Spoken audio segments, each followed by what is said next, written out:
to a head. How does that happen? I don't know. I always keep fixing it, and it always does whatever it feels like doing. So I kind of give up on it. I'd rather it be ahead than for it to be behind, because at least I know I'll always be on time or early. That way, yeah. They say if you're early, you're on time. If you're on time, you're late. Oh, really? Yeah. Well, then I'm really, really late. We've discussed that in other conversations. All right, let's get started. We've got bunch of folks coming in right now. I'd like to get started on time. So good afternoon and welcome to the Now and There Asks conversation series. I'm Kate Gilbert. I use she, her as my pronouns, and I'm the Executive Director of Now and There. I'll be moderating our conversation. Today is our final of 8 sessions of Now and There Asks, where we ask Boston communities, what does your neighborhood need right now?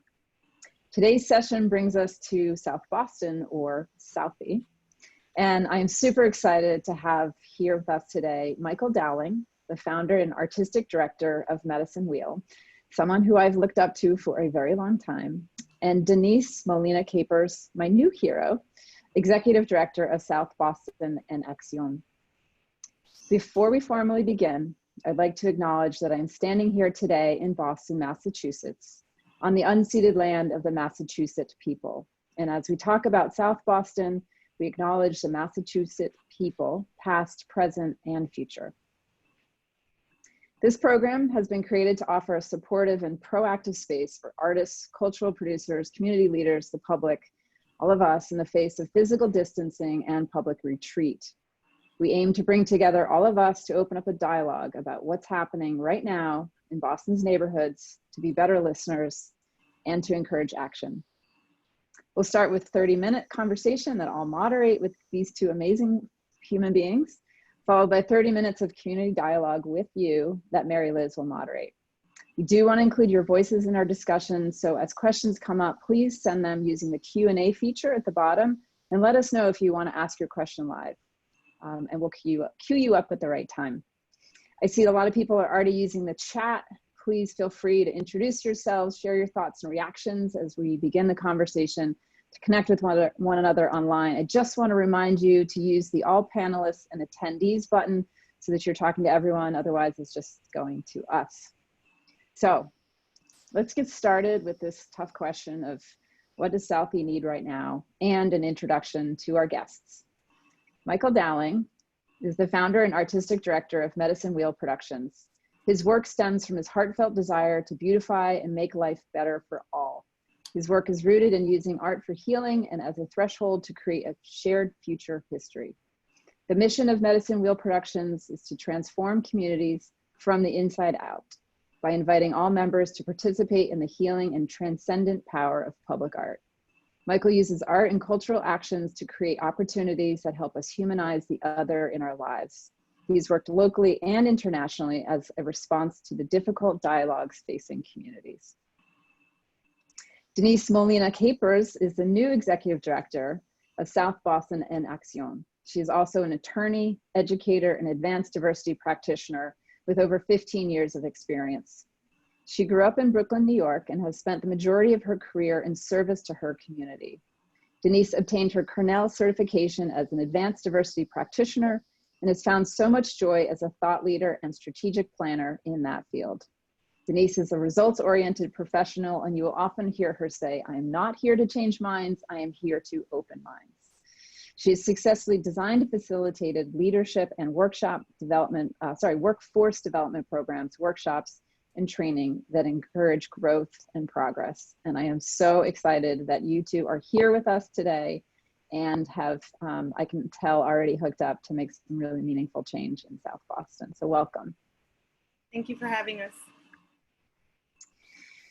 So we had our pre-call and went over some of the many challenges of Southie. And what, Michael, you said something that really shocked me. You said that 65% of South Boston residents today didn't live there 5 years ago. So when we're going to talk about all that Southie needs and the creative opportunities to tell Southie's story, to heal, we have to recognize that people are coming at this from very unique places, multi-generational residents as well as newcomers. And I'd love it if you could both each share, sort of ground the conversation and briefly share your relationship with Southie, why you're drawn to the work you do today, and maybe even lead into some of the work that you're doing together. So Michael, why don't we start with you if you're game?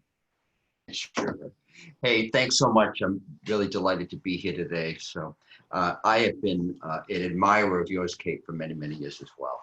And your heart and your head are always in the right place. And I refer to people who are very close to me as seekers. And, you know, I'm going to give you that title today because you are, in every sense of the word, a seeker. And the seeker That's really an brought honor. that authentic story of, you know, who we are for ourselves and who we can be for each other. You know, I moved to South Boston 42 years ago. So I'm still what they call a blow-in. Somewhere along the line, you know, I became known as Old Time South Boston because I've been here so long, right? So longer than many people who grew up here because they're not that old yet. But, you know, it was really interesting because I moved here with my boyfriend, right? And moving into South Boston, people said, what are you doing in South Boston? You know, why would you move to South Boston? You know, it's racist, it's homophobic, it's redneck, all of these sort of labels that were put onto this community. And, you know, the reason was very practical. You know, I was 23 years old. I was in love. And the apartment was $70. And I think most significantly, I could pass, right? I was white and I was Irish and I was male, right? And I didn't stick out, right? And so there was a real comfort in that, in being welcomed into a community. That didn't last, however, right? And, you know, about 6 years after I moved here, I moved around the corner and suddenly I was very visible. And because I was across from the high school and a little convenience store. And so on a regular basis, you know, I would be harassed, you know, and the word faggot was a very common one. And one day somebody sprayed on the side of my house, you know, fags live here or gays live here. And I went out and I said, and here they'll stay. And, you know, it was a really interesting moment for me because at that moment I decided I hated the place where I lived and I hated the people that were in my community. And that was, you know, that was my hate. Right? And the weight of that was really, really significant. Just fast forward, in 1992, there was a group called GLIB, Gay, Lesbian, Irish, Bisexual Pride Committee, that wanted to march in the St. Patrick's Day Parade. And I decided that I would support them by handing out pink roses as they went by my house. And parades have a wonderful way of stalling. So the marchers, surrounded by many, many police officers, were stopped in front of my house. And a good friend of mine kind of broke through the police line and we had these roses. And it was one of those moments of slow-mo, you know, like in a movie. And it felt like a feeling like no other as we gave out these roses. And the next week, every window in my house was broken, right? And, you know, I wrote a letter that I'd come home and the windows were broken, and I'd leave and the windows were broken.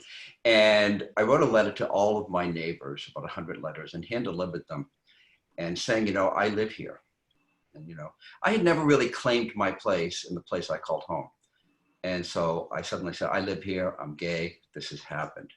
And that day, the windows stopped being broken, right? And somebody came running up to me with a letter, with the letter, saying, this is wrong, this is wrong. And, you know, my own internalized homophobia said, you know, he's gonna say the letter was wrong, that I'm wrong to do this. He says, no, you're a good neighbor, right?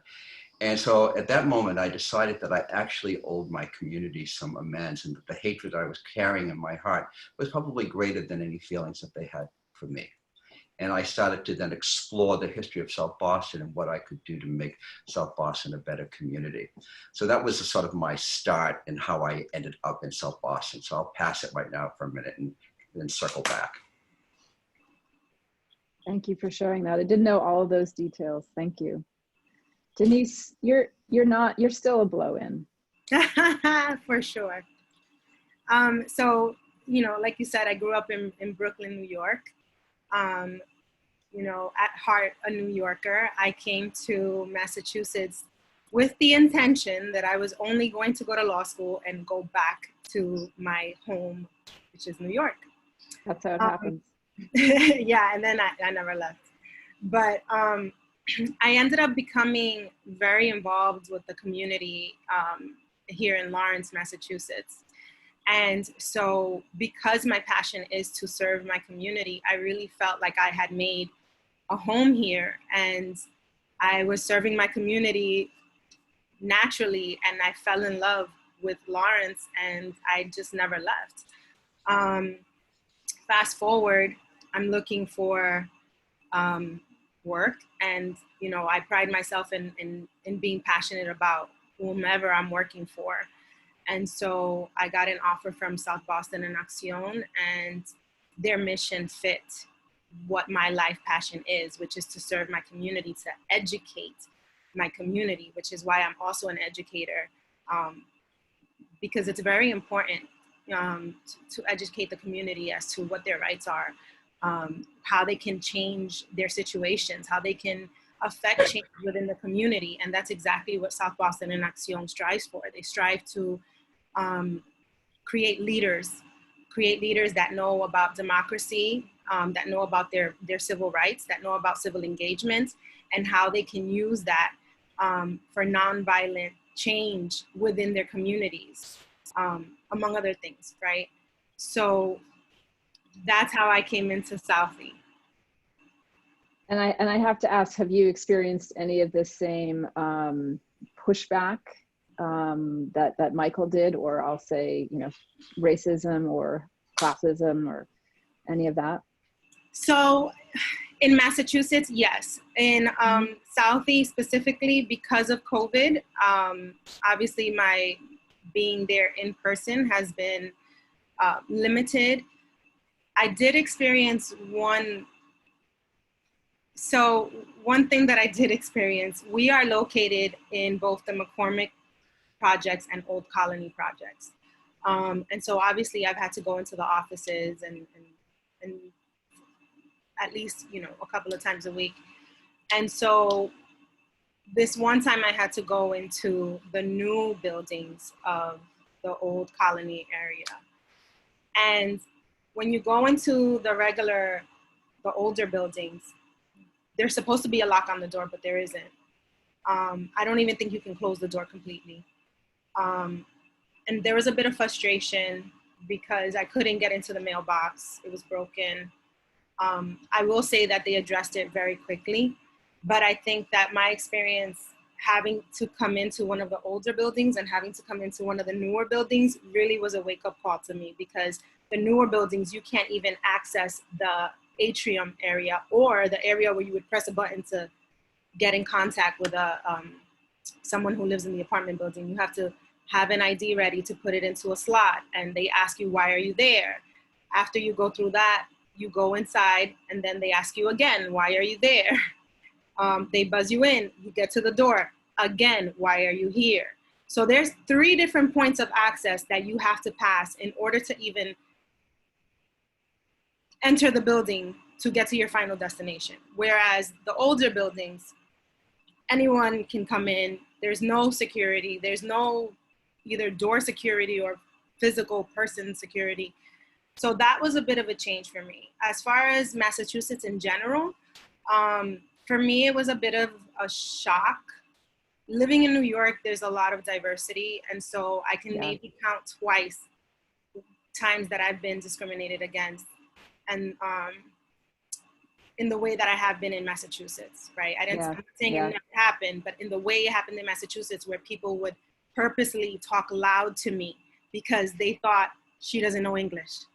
Or when I first started working at a school, they automatically came to me, oh, we need some help here, because they thought I was maintenance. So they wanted me to clean up some vomit. And I was like, I can help you find someone, but I'm actually a teacher here. Different things like that I've experienced here in Massachusetts. We've heard this. Sorry, go ahead. No, go ahead, I'm done. We've heard this from past panelists too, thinking back to a conversation in Fields Corner, and the Asian population all getting sort of confused for each other. I want to take a step back and thank you both for sharing where you come from and the discrimination that you've both experienced in Southie, and step back, maybe Denise, to where you learned to build that sense of confidence back in New York at El Puente, I think it is. Mm-hmm. And that story of how you learned to be either self-empowered and what you're doing now to empower teens to face these challenges. Sure. So I want to preface by saying that when it comes to children, the empowerment begins at home. Parents need to come to a realization of how impactful their role is in their kids' lives as far as self-efficacy is concerned, resiliency is concerned, and empowerment is concerned. And so I do have to say that my empowerment began in my home. My first language was Spanish, not English, and I was born here. My father would have us go to the library every Wednesday, and we had to choose one English book, one Spanish book, read them completely, and give him a verbal book report. He was always asking us about the history of the United States, about the history of the Dominican Republic. And do you know who the president is right now? And why is that important to know that? So I was automatically, and I remember going with my parents to protests because gentrification was trying to come into our side of the neighborhood, which was on the other side of the tracks. And so they would take us with them to those protests. So it began at home for me. El Puente was monumental when I became a teenager, which is another development stage that, you know, this is where nonprofits can make a huge difference. El Puente was started as a community organization for exactly almost the same reasons as South Boston and Acción was started, to provide knowledge and leadership skills for the youth in our neighborhood so that they wouldn't get caught up in the gangs, so that they wouldn't get caught up in whatever was happening in their own lives, and they can empower themselves to want to do better, to have knowledge, to do better, period. Not just for themselves, but for their community. And so I joined El Puente, not even knowing what it was about. I just saw a whole bunch of kids going in there, and I looked at my best friend and I said, we need to go there. And it was set inside of a bank. So the space was absolutely amazing. Like, they had murals everywhere. It was beautiful. And so I became the administrative assistant to the executive director. And that's when computers first started. I never had a computer. I had no idea about them. I lied my way through that interview. I said, yeah, I know how to use the computer. Yeah, that program, I know it too. And he noticed I knew nothing because I had no idea how to use a mouse. And so he came back and he was laughing. He's like, it's okay, I'll teach you. So they gave me that opportunity. And then I became trained because at that point in time, there was a lot of police brutality going on as well in New York. And they trained me to train other youth at 14 years old, to train other youth on how to participate in nonviolent protests. And so I became a part of that movement. And I would go and speak to legislators. And I have no idea how my mother even approved of me going on those protests, because if my son asked me, I'd be like, I'm going with you. But, I was ahead of my age because they believed in me, because they gave me the opportunity to learn and use the knowledge for my best and for the community's best interest. Yeah. So South Boston and Acción is getting ready to launch a program for youth that will do exactly that will teach them how to actively engage in activism, to have issue advocacy, to be able to community organize, and to really develop what it is that they want to do with their life and how to empower them to be at the top level of whatever it is they want to do with their life. We need that. And it's so reminiscent, Michael, of the work that you've done, especially at No Man's Land, creating those spaces. It's not a bank, but it's still a pretty cool space that you guys have transformed, as well as the healing and I'll just name it. It feels like the love that you've given to youth over the years. For those who aren't familiar with No Man's Land and or the Southie milkshake, which I learned about recently too, can you give us a little background on how that came to be? You're on mute. Uh-oh. Hi, sorry. No Man's Land is a small strip of land that was created as a buffer zone between what is now Dorchester Heights, the National Park, and the high school, when the high school was built in 1901. And there was a plan that it would be jointly landscaped by the city and the then state-owned park. And that landscaping never happened. So it became the site of vandalism, fires, sexual activity, drug activity, all of the things that, you know, we don't necessarily want our young people to engage in, but rites of passage. I mean, all of these things happen in this little strip of no man's land. It had a couple other nicknames. It was called the Resi because there was a reservoir on that hill before the high school was built. It was also called Suicide Hill, which is really interesting because it was a sledding hill, and people would sled down and then go down 4th Street all the way to Broadway. And but you know, it's a very interesting site because it was a glacial drumlin that was this beautiful round hill. And the belief is that, you know, the shaman Indian, the natives had a sacred meeting space on the top of that hill. And they had a freshwater spring at the foot of M Street, where I live. And, you know, there are a few artifacts of that, and there's very little evidence of the shaman being in this part of Boston, but those were 2 sites. And, you know, the hill then was fortified with George Washington during the War for Independence. And, you know, I was always interested in that because it was a battle that was won through diplomacy, right? He threatened to shoot the cannon that could shoot 9 miles if the British did not evacuate Boston, and they did. And then the hill kind of was assaulted, you know, the geography was assaulted. They built the reservoir. They then tore the reservoir down. They built the high school. They built the monument the same year. And then in modern history, you know, there were other assaults on that hill, as long as the activity, but also sort of the legacy of court-ordered busing and the desegregation of Boston public schools.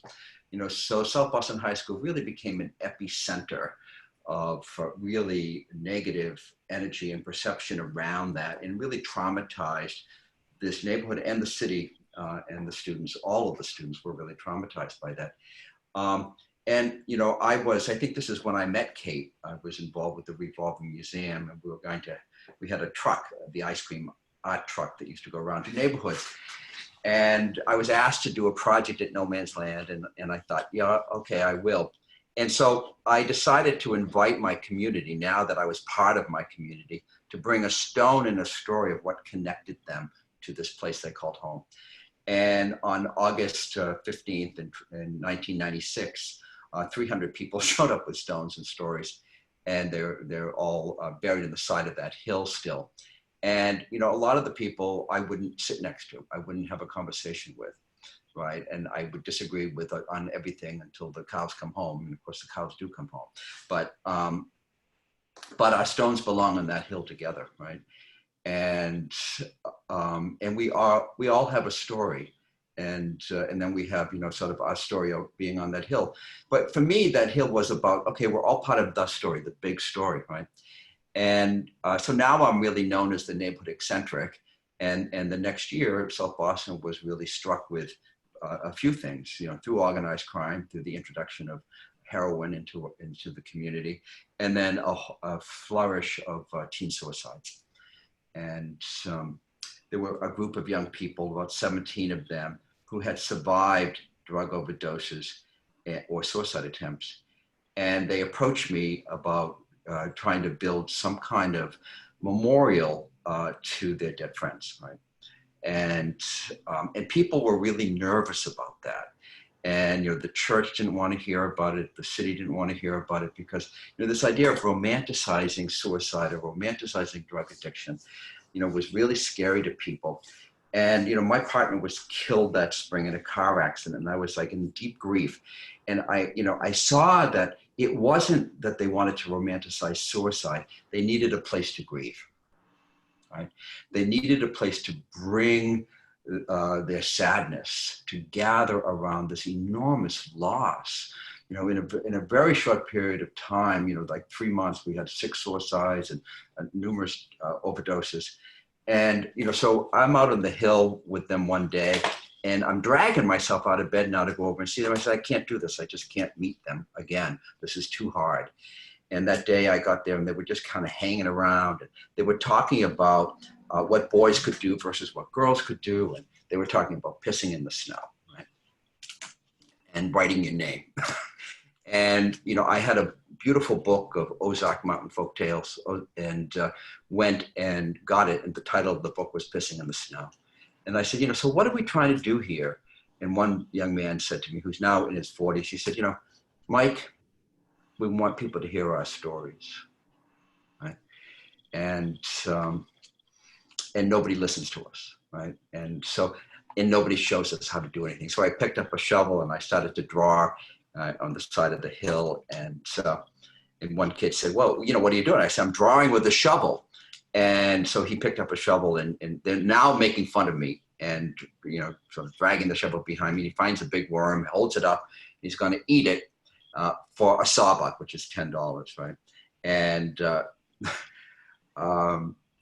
you know, the kids start to collect money. They come up with $5. And this kid, you know, Ronnie says, will you do it for a fin? He goes, no, it needs to be a sawbuck. And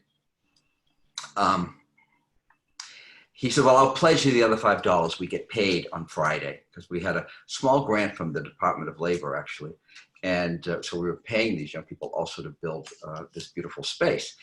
And so he took the worm, ate it, grabbed a juice from this girl, Kathy, washed it down, and looked at me in a very scornful voice and says, okay, artist, was that creative? And I said, well, Sean, it was creative in 3 ways. I said, one, I said, you had us hypnotized. None of us could take our eyes off of you. I said, you got paid for it.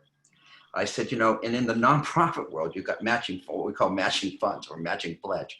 I said, so it was very successful. He then sat down and he did a drawing of a beautiful Celtic cross that was set in stone later that day on the side of the hill. And the families and friends of the victims of unfortunate deaths came and they gathered and had ceremonies and prayers and services around that. And that continued for many years. And it was the beginning of the Medicine Wheel youth program to give voice and to collect the stories of young people whose voices had not been heard. And, you know, that young man had 7 court cases pending against him at that time. And so he was a young man who knew how to get attention. One was so severe, it was in Mary Ellen McCormick housing projects, that he and his family were evicted from the projects, and it was a racial incident, right? And he got a lot of attention that day for that cross, right? And, you know, it always strikes me, it's like Peter and the wolf, you know, Peter cries wolf so many times that people don't come. And people stopped coming, I think, for this young man a long time ago, right? And, you know, I hadn't seen him in many years, and he showed up actually last summer, and he's a contractor, a painting contractor, and was walking through and sort of looking at that cross. And so that was a nice memory. But anyway, that was the beginning of our work. And that first group was all white, and they all lived in South Boston. And the next group was quite another story because, you know, as people may or may not know, South Boston has 3 of the most diverse communities in the Commonwealth of Massachusetts because we have 3 large public housing projects. So our group was really about to shift. And has. And I just dropped a chat in now about the hand in hand. There's so many great projects you've done. I saw the one with Martin Luther King, the projection, remembering MLK, Lantern Walk. We can drop that in. There's so many works that have happened just by showing up. But you're telling the stories that need to be told that aren't in our movie version of Southie. Denise, I want to give you some of the last words here. We have so many things to cover, and I'm hoping we can get to some of them in the Q&A, but do want to let in our voices. You were saying to me before, see my color. And I would love for you to share more about that and the stories that you don't want to hide for you and for others. Yeah. So I have a very good friend that we actually met as part of a board that we're both on.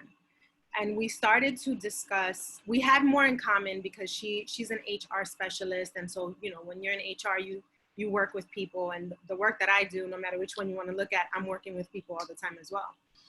And so one day we're having a conversation and she says, well, you know, I don't see color. You see, like me and you, we get along great. You're my sister. I love you. I don't see color. And I said, I love you, but I want you to see my color. Because my color, from the moment I'm born, defines me. My color tells me, society tells me, because of my color, I have to work 10 times as hard to prove myself.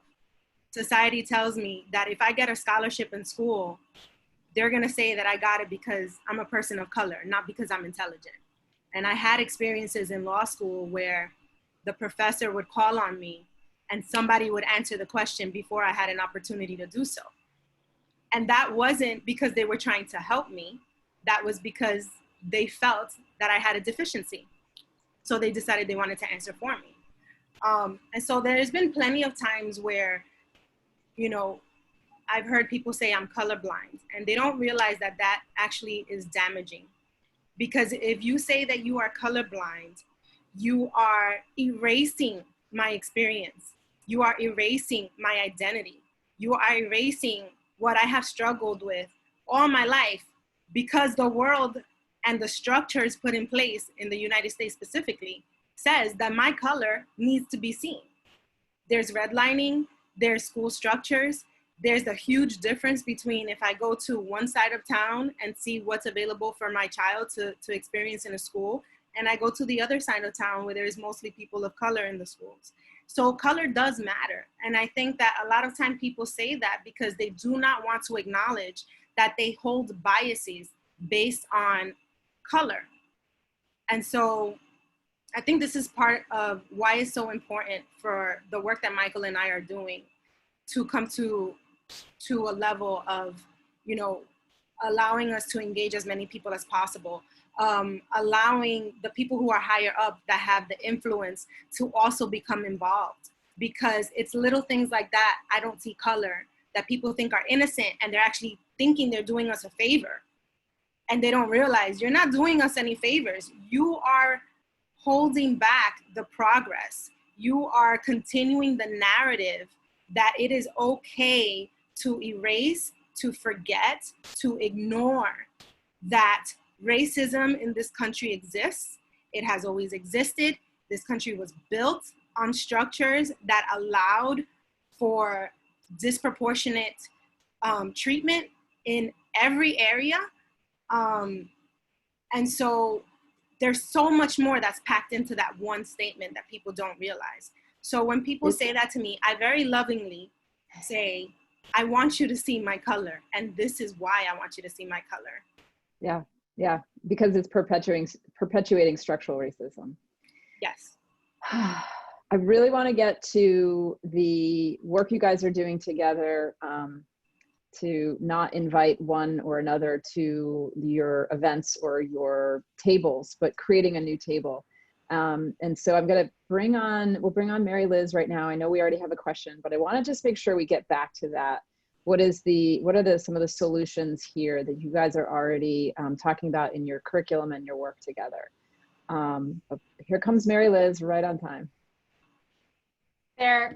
So yeah, we already have a question from Danielle Abrams. And Danielle, I have activated your mic so you can unmute and ask your question live. And I think Michael will be able to take this first, but Denise, if you have things to add, please do. Okay, hi, can you hear me, everybody? Yes. All right, thank you so much. I've already learned a ton about Southie, and I'm a New Yorker too, who just can't seem to get out of Boston. So I guess I'd like to ask Michael and Denise if they could talk about race relations at Carson Beach. Have there been racial conflicts or white riots in the past? Carson Beach seems to now have a multiracial patronage. Do tensions still exist between racial and ethnic groups there? And if not, what have been the strategies to create multiracial solidarity in the Southie community, which I can see that you guys are already contributing to a great deal? So I realize it's a multifaceted question. What's going on at Carson Beach? That's the question. Well, right now, you know, Carson Beach and M Street Beach are on the governor's list of places not to gather with COVID because it has been totally overpopulated. And luckily and thankfully with very diverse populations, right? And, but the history is really a more difficult one. You know, it was really 45 years ago where, you know, it was explosive. And there is an article in the chat that you can look at that really gives a recent incident where a woman came on Juneteenth with some friends to celebrate and had some language, inappropriate language used towards her. And you know, and so although racism in South Boston is not acceptable, you know, the undercurrent runs really deep, right? And I think it's that institutional racism that we come to generation by generation. And it's very hard when we haven't had the opportunities because Boston is such a segregated city and remains a very segregated city that to experience the other is often difficult for us. You know, when I was a little boy, I knew two things. I knew how to spot a Protestant a mile away. And I knew that all Jewish people had to be pharmacists because the only two Jewish men I knew had drugstores on the corner, right? And, you know, so much of this is, you know, is learned, you know, very, very early on. And to replace that identity, you know, with, you know, sort of the new identity. So I always think, you know, I have a story, we have a story, and we're part of the big story, right? And so, I mean, the good news is that, you know, you now see, you know, you go into Stop and Shop, you know, on Broadway in South Boston, and, you know, you'll have a young Black cashier, you'll have an old white cashier, you know, you see on the streets, in the restaurants, you'll see people of color. And, you know, so, you know, it looks different, right? And it is very different. And I think that, you know, we're doing a lot of work internally as a community. And Denise and I have really been thinking, okay, so we're having these conversations that maybe make us feel better that we're having the conversations, but what are the action steps that we need to take next, right? So into action is really what we're looking at. And so one of the actions that we have is, you know, next Wednesday, we have a meeting with the Restorative Justice Department of Suffolk University, and the headmaster at South Boston High School, which is Excel High School, with another nonprofit leader here, Bob Monahan, who was very influential in helping to integrate the St. Patrick's Day Parade, with Denise and myself, to really look at, you know, the population of students who come into South Boston to go to school here, and how to begin in earnest over the long haul and really invest in this shared future, or what Kate alluded to when we say a new table, where, you know, it's not my table I'm inviting you to. It's like, we're going to build a table together and all of us are essential elements to that table. And to really look at models of truth and reconciliation so that each person's story is honored, each person's story is heard, and each person has an opportunity to testify to their story. So we're kind of excited that, I mean, I've only met Denise a few months ago, and it feels like in the continuum of time of freedom fighters and seekers, we've known each other forever. So Danielle, thank you. Thank you very much. I don't think I can say it better than what Michael said it. We are super passionate about the work that we do, and we are super thoughtful about how we do the work that we do, because we want to make sure that this doesn't become a them and us. We want to make sure that this becomes, you know, people being able to share their stories in a safe space, being able to understand that conversations are not supposed to be comfortable, but they are supposed to be breakthroughs. And so part of the reason why I say I'm not here to change anyone's mind, I'm here to open minds. If we can get people to open their minds, to stop being in denial, to recognize the truth, to hear each other's stories, and to have that compassion and that empathy to continue those conversations and then put action to it. Because that's where sometimes people forget. We can talk about it all we want, but then what? And the then what is what Michael and I are trying to really get to. So let's start here so that we can educate each other. But we're gonna move on to the then what, the action piece, which is absolutely necessary. Thank you both. We have two great questions lined up here. So first from Louise Baxter, who, as Michael alluded to, I think is a Southie original.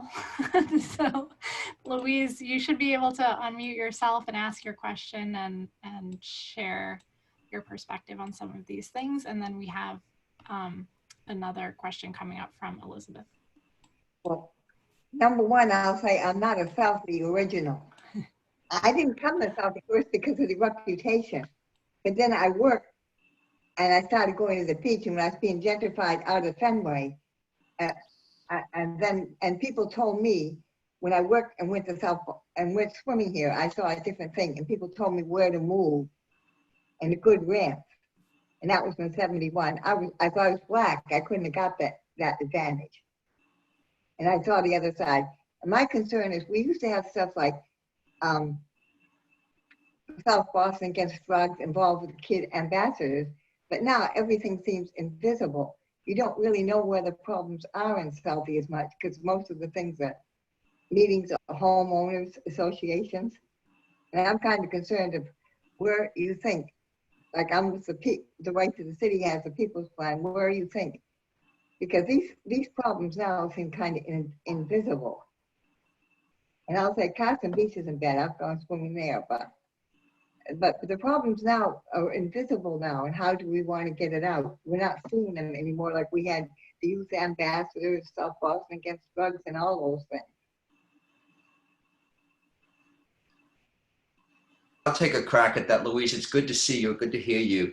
Louise is a longtime a supporter of social justice in South Boston and beyond. I mean, she's just an advocate for voices that don't have an opportunity.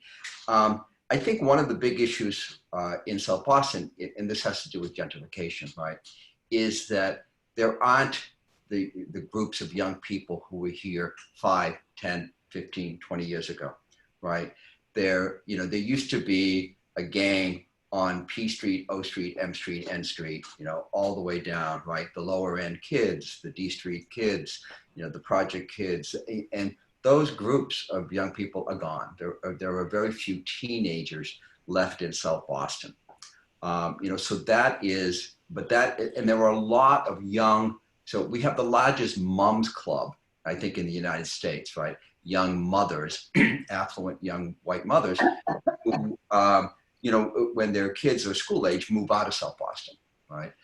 But it's a great place for them to be young and hip, and that's not disparaging, because I mean they contribute to the community, right? So so that's part of it. The other is that we have two things at play here. So that's the class part, and then we have the class part, and then we have the race part. So a lot of the young people we have are young people of color who traditionally have not been, although more and more, if you go to the club, if you go to the neighborhood house, it's not white teens or white youth, it's Black youth and youth of color more and more. And I think that the nonprofits are trying to respond and to adjust and change that, which is complicated because, culturally and institutionally, they were geared to serve differently. There is, and Kate talked about a group of young people in South Boston still who are stuck here, right? And we call it the Southie milkshake, right? No matter what they do, they can't get out, right? And they spin around, spin around, spin around. And, they're, there may be that age, that 19 to 25-year-old group, and who, are into, maybe had a drug issue, have a court issue, don't have an education, are unemployed, are oftentimes sleeping on a couch, and they don't see a way out.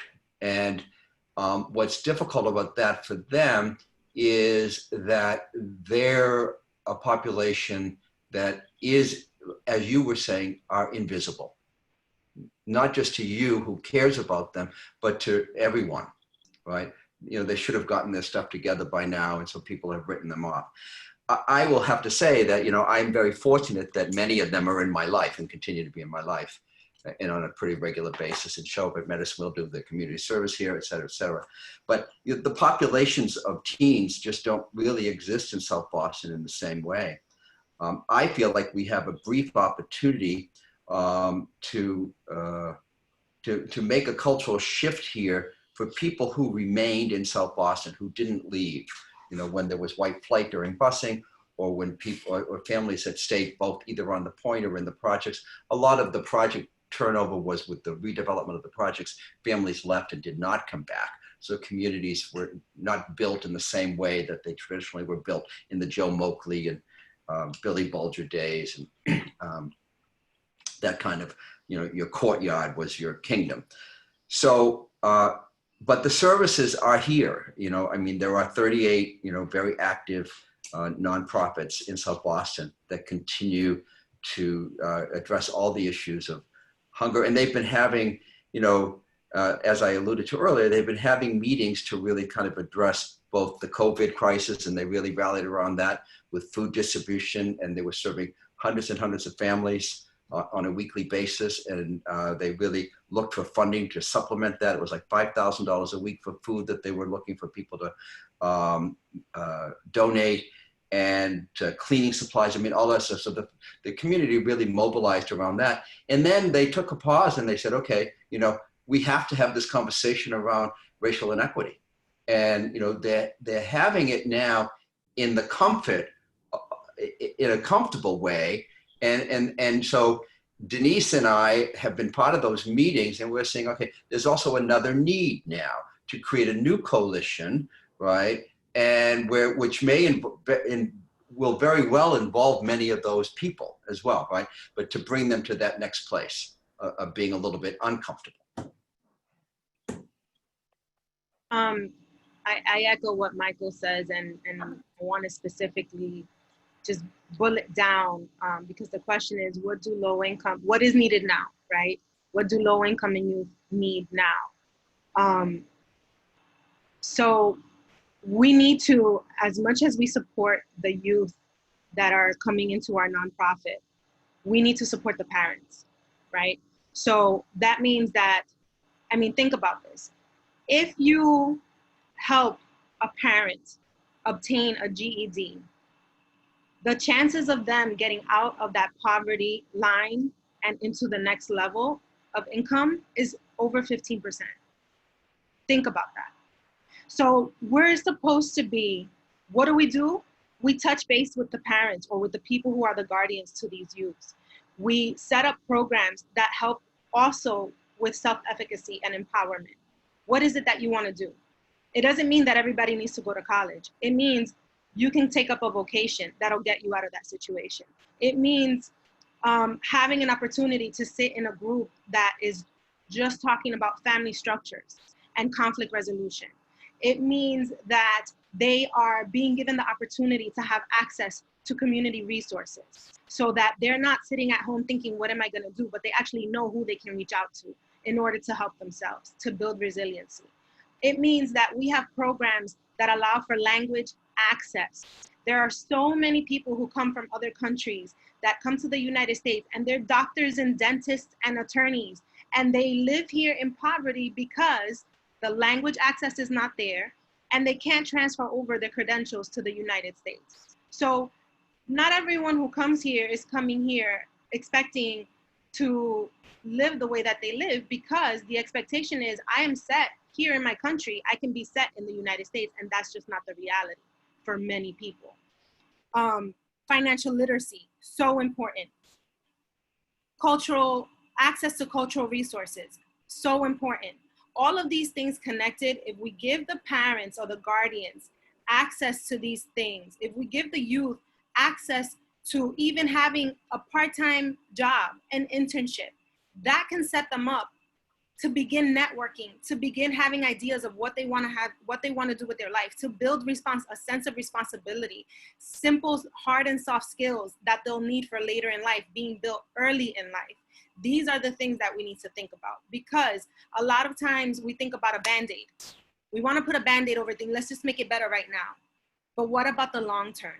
How are we equipping them to not only be able to eat, but to plan for the future on, this is how I want my life to be, and this is how I'm going to get that food or get that need.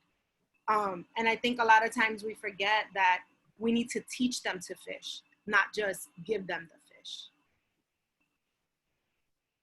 Thank you. We have 2 more good questions waiting for us. And this will be the last call for any additional questions. I think we probably could take one extra one if there was a lingering question out there. But the next question is from Elizabeth Good. And Elizabeth, you should be good to unmute yourself and ask your question, which I think is a great follow-up to this part of the discussion. Awesome. Thank you all for this conversation. Michael, my parents were blow-ins like you. I've lived here my whole life. But because of that, I sort of still sometimes find myself feeling like a bit of an outsider because my parents weren't from here, which is kind of crazy. I think you really got at a lot of my question, which is sort of how do we energize and involve the folks who do see themselves as just passing through. I think that sort of the change in the community means that people aren't getting information in the ways they used to. They're not getting it from chatting after mass or chatting at the soccer field or running into each other, right? Like there's just a new way of communicating. And so I'm curious, and I'd love to hear from you, Denise, as well, and as how this has worked in Lawrence perhaps, but how do you meet a neighborhood and a community where it's at and really understand that the folks who are here, we should try and tap into the energy and, quite honestly, financial resources, right, while we have them here. If they're going to be buying up these $1 million condos and then heading off to whatever W town they're heading off to, like, let's capture that and get them involved in the time being. So I'm just curious as to how you think about engaging folks who maybe aren't in it for the long haul, but could make change while they are here. I think a big part of that is actually what we're gearing up to do, which is to do we're setting up a task force that's going to help South Boston and Acción do a community needs assessment. And the reason why we're doing that is because with everything that's happening with COVID and the increased attention to race and anti-racism and discrimination and things of that nature in the history, we really want to capture where our community is right now. What are they thinking? What are their needs? And then, come together as a task force and really say to ourselves, let's re-strategize, not necessarily change our mission, because our mission will be the same, but re-strategize what our programs look like and how are we best fitting the needs of our community, because we are here to serve. We are not here to, boast about the work that we're doing. It's really nice to be able to say we're helping people, but the main goal for us is to serve our community and to equip them so that they can move forward and go on with knowledge that'll help them access a better life and do more community advocacy. And so, I think it's a matter of educating what is gentrification, what is happening in our neighborhoods, who's responsible for this, who decided that this can be done, where was the vote happening, how am I, as a person who lives here, able to get constant information about the updates, right? One of the things that the people in the community really don't know about is where can I get COVID testing? And this is something that is actually happening right now and is a source of severe anxiety for a lot of people for many reasons. The depression rates have gone up, the anxiety rates have gone up, and something as simple as knowing where you can get tested means a lot to heal some of that. So I think that a major part of what we're doing right now is making sure that we understand what are the real needs of the community, the immediate needs, the midterm needs that are going to be coming up, and how can we best service those needs. And there's so many different areas that I can touch upon. Technology, you know, again, access to language. Like there's a lot of appointments going on via technology, but the only person on the other end speaks English, not Spanish. They may have cell phones, but they have no idea how to do anything else on it except answer a call. And there are many elderly in South Boston that, you know, because of COVID, now they have nobody who's coming to visit them or checking them. And so what happens to those people in the community? You're stuck at home, so you're not interacting that much with other people. So how do you know what's going on with the development? So I think accessing what the needs are, taking that information and building around it educational pieces, informational pieces, so that they can, again, equip themselves to make, you know, appropriate decisions for their own situation.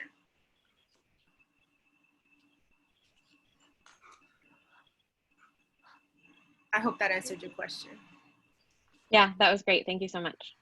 Thanks, Elizabeth. Hey, Elizabeth, I'll just add very quickly. I think, you know, it's an ongoing conversation that, you know, a lot of the leadership in the different nonprofits has about how to reach the new gentry, how to, you know, include them, you know, in activities, right? Because, you know, they're not necessarily going to need the services of a lot of the different nonprofits, but, you know, being a good neighbor, being civic minded, you know, contributing to the place where you live. You know, so we have a few opportunities at Medicine Wall. We have a Friends of No Man's Land group, for example, where, you know, people can gather and they can help us garden, they can help us to clean up, you know, because a lot of people in Dorchester Heights like to walk through that site. And so when we're there, we, you know, have we make a habit of talking to them and telling them what it's all about. And then, you know, maybe saying to them, maybe you'd like to buy a brick to put in the path. And then that, you know, each brick, you know, hires a young person for 3 hours. I mean, so ways, and we'd like to do more of that. And I think the social media platforms are really, you know, and the technology are really very significant in that. We're in the process right now of sort of rebranding. We've just got 2 new interns from BU School of Arts Management who are going to really be focused on our social media and messaging and really reaching, you know, that younger demographic that maybe are just passing through. And we also have, you know, on our development board committee, you know, some events planned, open mics and, you know, events where young people could gather here at our studio. I mean, this all kind of started and then COVID hit, right? So how, you know, then how to redesign that and to rethink that. But really important, Elizabeth, I think, to be mindful that we don't set up a wall between people who also call this place home, right? You know, they are, you know, valued members of the community, and we have to remember that. Excellent. Thanks, both of you. That's great. Thank you. So we have one last question. We're running a little short on time, but this is the first time this topic has actually explicitly come up in N+T Asks. So I'm going to ask it. It might take us a few minutes over time. We hope people will stick with us while we ask this question. But we had someone anonymously submit this question, and so I'm going to ask it on their behalf, which is asking what are some ways that we can address toxic masculinity in South Boston specifically, and classism, which I think permeate a lot of the sort of neighborhood culture, or perceived to do that at this point in time. It's something that we've seen a lot in the movies, for instance, that are based in South Boston. So what are some ways to address this? Are there programs that are actively working to address this? What are some things that are happening to help dismantle that toxic culture? As well as the culture of racism that we've discussed a lot. So I open this up to either of you. I think both of you will have interesting perspectives. Denise is a newer person in the neighborhood, but also Michael, with your personal experience, this person shared a similar kind of anecdote to yours from earlier in the conversation about having a partner who was really shaped by this culture in Southie and having to deal with it as a young person. So yeah, how can we sort of break down toxic masculinity in South Boston? Yeah, I mean, you know, that's, you know, South Boston has no claim on that. Let's just say that, right? That is true. Yes, And, you're right. I mean, here's, as we really look at gender and gender roles, I mean, I'm very excited by the gender liberation movements that are happening, right? There's a lot of freedom and there's a lot of fluidity in that. And, the culture is changing around that faster than people can even keep up with, faster than people can even understand. When I was coming out, you were gay or you were straight, right? But people are not, right? I mean, people are much more fluid. And, you were tough, boys don't cry, or you were a sissy, right? And I think that those things, they really have changed. And they've changed here in South Boston. I was telling that experience, people didn't come out in South Boston. It's like a generation behind, right? And because of perception of who you had to be and who you had to be in the eyes of other people. I think there's a lot happening right now. Like I recently, hired a Black, queer, creative man to really look at and have him work with, some of, our perhaps more toxic white young men, right? And they will say, they don't believe what they believed 5 years ago, right? So I think we're in a good place with that right now. And we need to not, we need to learn from the past, right? I remember, being beaten up, for being gay in South Boston. And I remember a couple of years ago seeing two boys, beautiful young boys, walking near no man's land, holding hands. And I was really frightened for them, right? Really, really frightened for them. And I went over and I said to them, I said, oh, it's really, really wonderful to see that, you can show this affection. And, but be careful around here, right? Because there is that element still that will rear its head, the redneck, the racist, the homophobe. But in general, I think it's changed. We have a really great young fathers program here in South Boston. We have a young men in recovery program here in South Boston. I mean, Medicine Wheel deals with, so many young men, it's like, it's like, it's always astounding to me how initially, because of defined roles, when I started doing this work, I would always like hesitate about how out I was or how I would, who I was going to be. And I said, okay, well, you know what? Then you're just lying, right? And it gets down to there are risks in being honest, right? But if the stories aren't told, nothing ever changes. And, so how do we create an atmosphere where those stories can happen? And how do we understand that there is risk? And how do we take the challenge to support the people who are taking the risk? Because I think too often, those of us who are maybe more enlightened or more woke around this will not take that risk to support someone, right? And, Denise and I, this is one of the struggles that we have right now in engaging the nonprofits. The nonprofit, the board of directors came up with a really nice banner to display in the nonprofits. And many of the nonprofits boards wouldn't put them up, right? Black Lives Matter, join us, right?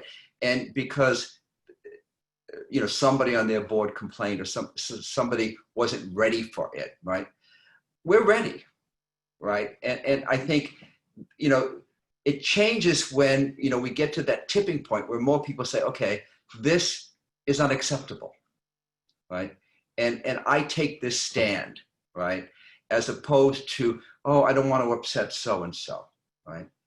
And I have to say, to be very honest, that I have been disappointed in our political leadership in South Boston around this. And that's another whole conversation. But, it is clinging to a past that doesn't really exist instead of taking a stand for a shared future history. Yeah, I completely agree with Michael. And I think that's part of, building a positive culture, right? And it starts with individuals, like Michael said. And it's so important for people to be able to be given the tools, even something as simple as, how do I respond when someone makes a condescending comment because I'm a female or because I am part of the LGBTQ community.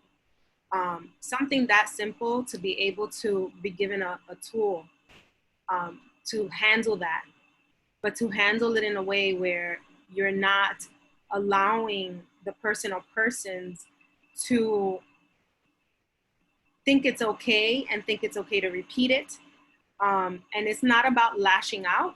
It's about how can you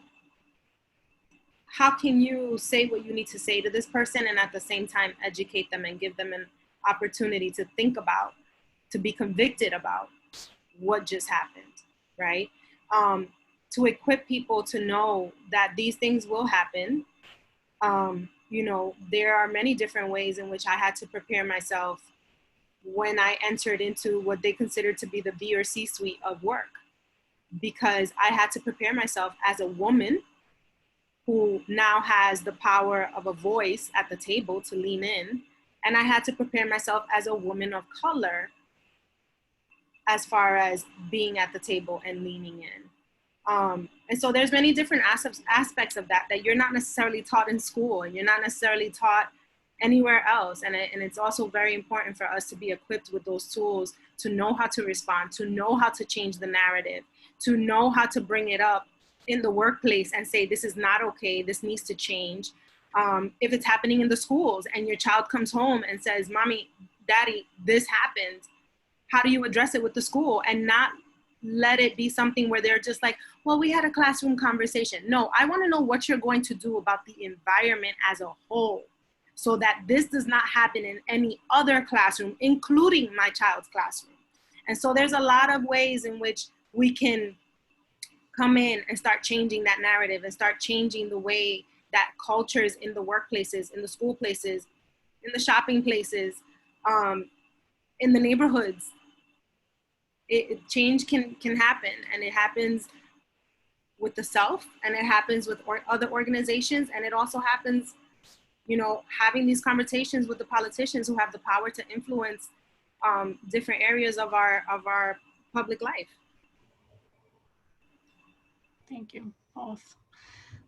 So we are over time, so I'm going to turn it back over to Kate just to wrap up, but thank you for answering these questions. Thank you to everybody who came on and asked and submitted questions. This has been a great cap on our series. This is such a amazing way to end the series.